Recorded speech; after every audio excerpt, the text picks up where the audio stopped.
Much of the things have been said, and I want to again appreciate all of you. Unless you guys want us to start afresh, because also my prompt went out. So that is okay. But I think much of the things as they have been said, and I also want to appreciate the people and the Kenyan people. I want to say people from diaspora to this country, business people, people who are border riders, mamambogas, every Kenyan who is oppressed, this is home for you.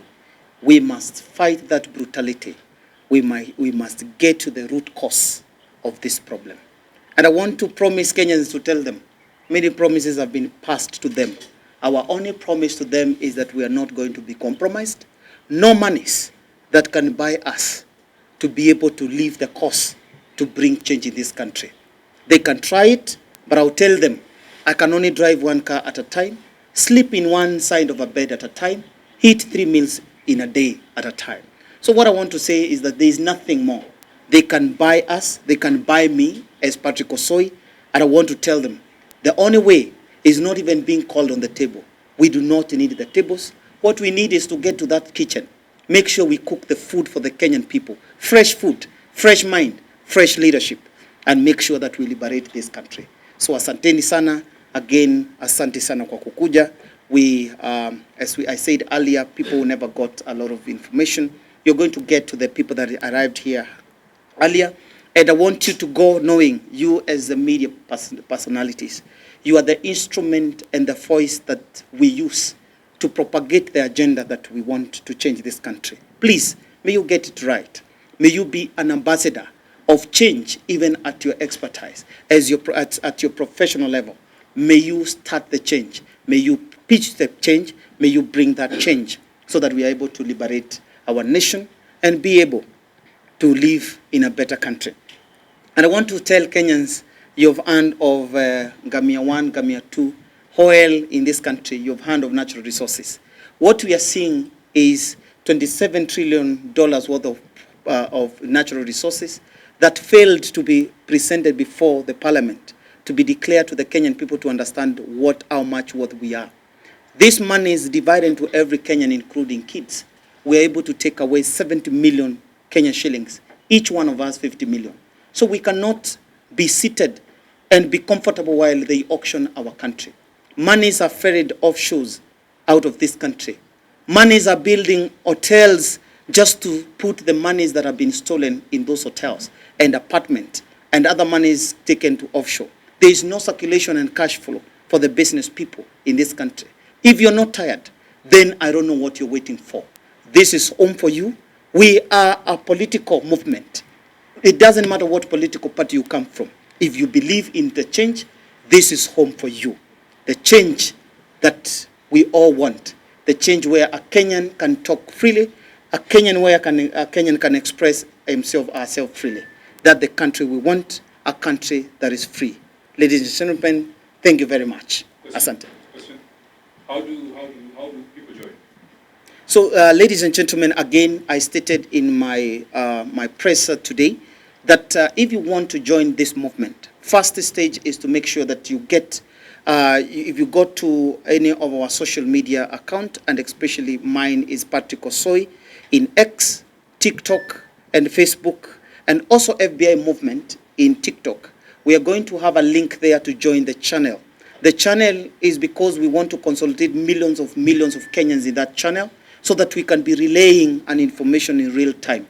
So, and therefore this week we are also going to relay some information for any person who wants to take part in this movement, whether to support the movement in kind, to support the movement with your professionalism, with your expertise, to support the movement in any way so that we are able to make sure that we liberate this country. And what I want to tell Kenyans, let us not be those people who forget very easily. And I want to tell you, Dr. William Ruto and his government, the Rock government, they are waiting for you, and they have already seen Kenyans as people who are lured very easily. I want us to stand firm and to get to know. Those empowerment is not what Kenyans want. What Kenyans want is proper enforced governance, whereby you go to the hospital, you're okay. You go to the schools, you're fine. You go to the roads, you're fine. You go to the economy is thriving. There is no one is waiting for an empowerment whereby once you make those monies, they deduct more than 37% of corporate tax. So ladies and gentlemen, let us be vigilant, and we must know that we are the change, and the change is us. There is not tomorrow, it is now. Thank you very much. So FBI is a civic movement and we are law-abiding citizens, and hakuna mali tumesema like we are a militia. We are not a militia. Going to a shooting range is legal and anyone can go there. We are a movement that is being led by Mr. President here. Yeye ndiye atapeperusha bendera yetu 2027. We haven't mentioned anywhere that we want to take the government unlawfully. We want to take the government the democratic way, and we are going to mobilize vijana wote, wazee wote, so that we take this man called Ruto home. If Ruto wants to serve his second term, the only place that serve second term yake ni Kamiti. There's a school there called Kamiti Primary. Hapo tu ndio tunaweza mwachilia serve second term yake.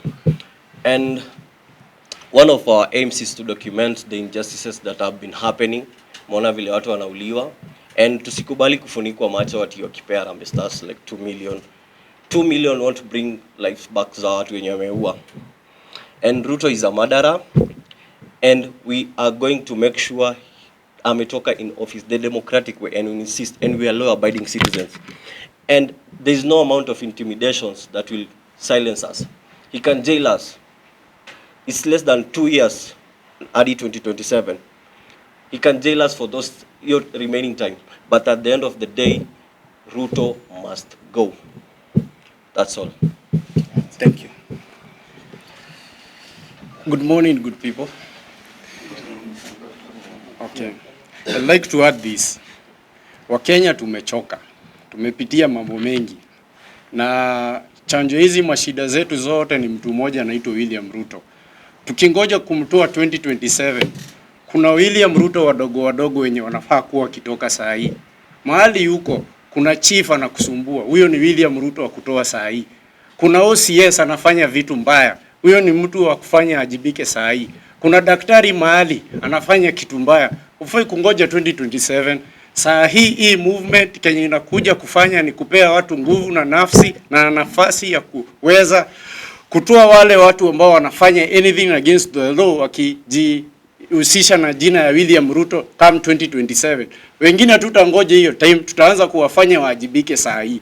So kwa saa hii tumefanya maandamano ya kutosha, hawaajibiki. Tumefanya mambo mingi ambayo inaweza wafanya rekebishe mienendo yao wafanye. Saa hii FBI movement inakuja kufanya wale ambao wanafanya things against the law ama venye inafaa, tutawafanya waajibike. Ni hayo tu. Kamau, maybe you can say something for the activism community.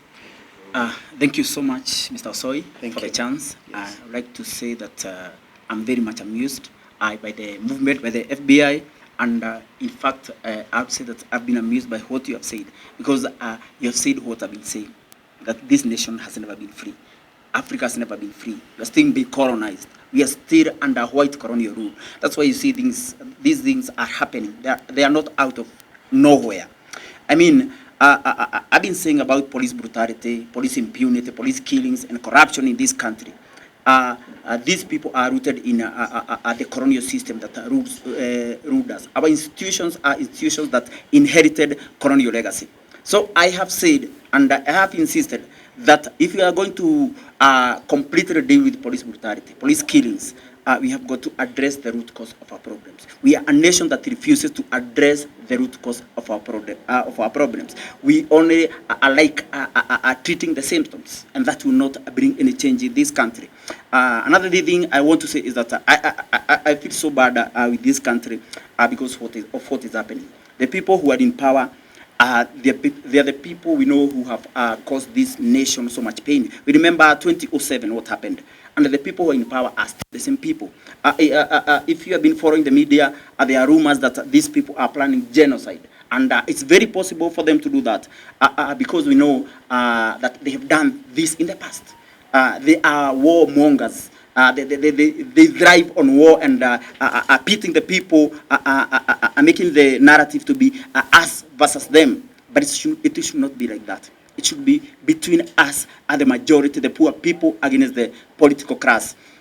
We have seen that these people have refused to address the issues that made people to go for each other's necks, and we shed blood during a tribal flare-up, animosity that happened in 2007.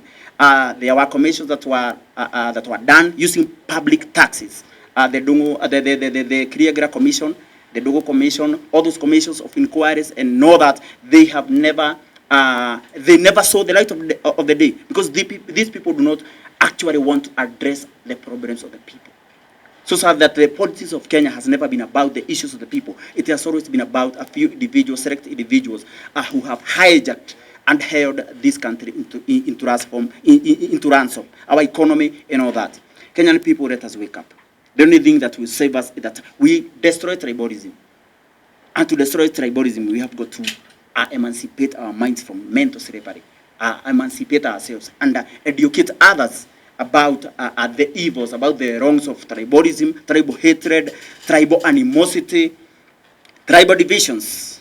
And I believe that this movement will become about that, about destroying tribalism and tribal hatred in this country, tribal animosity. If we do that, we shall be able to remove the political class from power, all of them. Because I've said, unless we address the historical injustices committed in this country from 1963 up to date, we only play games. It will be only rhetoric. We'll never be able to remove Ruto from power and the whole cabal of our politicians, the old legacy politicians, through rhetoric. We need action, strong action, determined action. And I believe these men here, these people here, we are capable of doing that. And we can do that, my people. We can bring freedom to this nation once and for all. Thank you so much for now. We will continue gathering together and pushing the struggle forward. Change has to be inclusive. The change has to be me and you and any other Kenyan. So what we want to say that we'll be giving some directive this week. So be vigilant in our, if you are not able to join our channel, that is a WhatsApp channel, where we'll be relaying information on what is the way forward for the Kenyan people. So therefore, feel free and feel okay to join this movement. It is provided in our constitution, you are at liberty. Fighting brutality and impunity is not terrorism. Fighting brutality and impunity is not a criminal aspect. It's a way to awaken Kenyan and realize they steal our monies, use them to lure us to continue looting this country. And therefore, we as the young people, we have said, enough is enough. Enough is enough. Enough is enough. FBI, drain the swamp. Enough is enough. FBI, Drain the swamp. Enough is enough. FBI, Drain the swamp. Enough is enough. FBI. Drain the swamp. Enough is enough. Asante sana.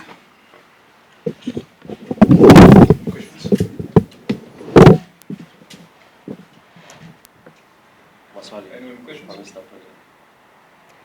Natumai hiyo speech ama imekuwa inadigestika vizuri, ndio maana kuna maswali. Lakini kama kuna swali lolote, tafadhali tuweze kutufikia, tutakuja mahali upo ama tutakuja mahali tuko na tuweze to answer all the questions.